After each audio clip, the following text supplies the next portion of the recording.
This is the Mistress Carrie Situation Report for March 31st, 2026. Pussifer have adapted the second issue of their ongoing Tales from the Pussiverse comic book series into a video form for their latest visual offering. Maynard James Keenan penned the series, which fleshes out the elaborate fictional universe that the band have created for themselves over the years. Keenan putting it, the briefcase has been part of the Pussifer mythology for years. Everyone wonders exactly what's inside. This issue doesn't necessarily answer the question, but it moves the story forward. The visuals have been set to the band's song A Public Stoning, which is on their new album, Normal Isn't, that came out in February. The band is out on the road with a stop in Boston this weekend at the Bach Center Wang Theater and at the Premier Theater at Foxwoods Resort Casino on April 10th. Fresh off of the Wage War Tour, President have announced an upcoming North American headlining tour with support from Zenobia and Showing Teeth. Tickets go on sale this Friday at 10 a.m., including the stop in Boston at Big Night Live on September 13th. Deep Purple have announced a 2026 North American summer tour with Kansas and Jefferson Starship. Tickets go on sale this Thursday, April 2nd at 10 a.m., including the only New England stop in Mansfield, Mass. At the Xfinity Center on August 13th.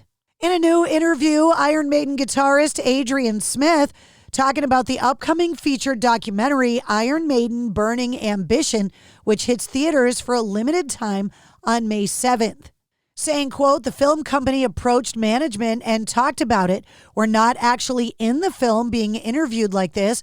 It's just our kind of voices on top of the narration, which I kind of think is cool. We haven't done it before. There are a few things that haven't been covered. He also said the film will be interesting even to those that aren't necessarily Iron Maiden fans. And a former member of the band has been quietly added to the band's Rock and Roll Hall of Fame nomination ballot after previously being excluded. Singer Blaze Bayley, who fronted the band during the mid to late 90s following Bruce Dickinson's departure, will now enter the esteemed institution if they get inducted. This year marks Iron Maiden's third Rock and Roll Hall of Fame nomination. Previous unsuccessful bids in 2021 and 2023, the band has been eligible since 2005. Blaze Bayley joined the band in 1994, 1 year after Bruce Dickinson left the band. Iron Maiden continues to play select Blaze Bayley-era songs, including Sign of the Cross and The Klansman. Zakk Wylde commenting on the inspiration behind Black Label Society's new album, Engines of Demolition. Saying, quote, the whole album is basically about marriage and love and relationship therapy. Citing the song Name in Blood is about his relationship with his wife, Barbara Ann. He said, quote, from the 6th grade, you're all in. I gave her my name in blood. I said, what about you? She said, well, we'll see how it pans out. I'll let you know later. So I'm still asking. I still haven't gotten an answer. Some of the songs are about marriage, like Broken and Blind. Now you're broke. You had money, but now you're broke and everything looked cheerful and sunny. And now you're completely blind with rage and you're broke. Lindsey Buckingham has seemingly hinted at a reunion with Stevie Nicks. Last year, the legendary duo reissued their 1973 album, Buckingham Nicks, making it publicly available for the first time since its original release. After the re-release, Stevie Nicks revealed that she and Lindsey Buckingham were now back on talking terms, saying, Lindsey and I started talking about the album last night. This whole thing seems really like yesterday to us. Lindsey Buckingham is now dropping hints of a potential reunion. In a short video on Instagram, he said that he's looking forward to 2026, including a solo album and the upcoming Fleetwood Mac documentary. He said, but I think on a more general level, just the energy of what Buckingham Nicks did, sort of recreating a resurgence of connection between Stevie and myself, I think on a larger scale, it seems to be something that's in the air. He continued, I wouldn't want to speculate yet, but I believe with all my heart it will translate to something good and something wonderful and something needed and something extremely appropriate. Guns N' Roses launched their 2026 World Tour over the weekend in Monterrey, Mexico. performing a 26-song set spanning their 40-year career, including the live debuts of their 2 recent singles. Nothing and Atlas were both released this past December, leftover songs from the Chinese Democracy Sessions.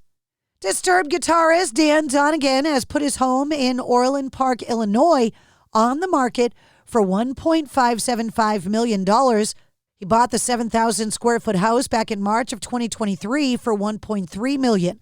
Over the weekend, he shared a few photos of the house, including the message, "I'm selling my home. 3 years was enough for me. It's time to move on. Lots of great memories and parties, but I'm going back to the OG and those backyard parties 10 minutes away. I'm going to be splitting my time between the Glen and Sarasota, Florida." Yesterday, he shared a video of the property and wrote, "My home in Illinois is for sale, just 40 minutes south of Chicago. Many showings already happened over the weekend. This will go fast." And Eric Clapton saying, "I can't walk away. I've come back to do the thing that I know how to do best, which is play."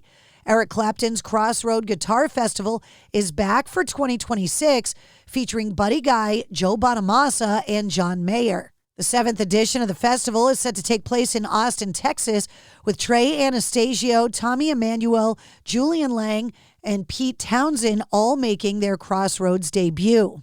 Among the numerous Crossroads veterans returning this year, Billy Gibbons, Gary Clark Jr., the Tedeschi Trucks Band, Jimmy Vaughn, as well as Eric Clapton himself, who'll be performing on both nights. The 7th edition of the festival will be held September 26th and 27th at the Moody Center, marking the 28th anniversary of the 1998 founding of the Crossroads Center Antigua, a drug treatment facility spearheaded by Clapton himself. And that's your sit rep. For more details on all of the stories, check the links in the show notes of this episode.